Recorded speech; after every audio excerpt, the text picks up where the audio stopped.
তুমি মাটির ঘরে থেকে যদি মাটির প্রদীপ হও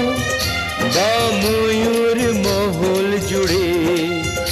যদি ঝাড়বাতি হয়ে রাও,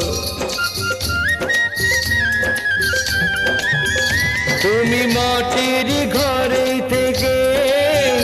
যদি মাটির প্রদীপ হও বা ময়ূর মহল জুড়ে যদি ঝাড়বাতি হয়ে রাও, তবু ছড়াতে গেলে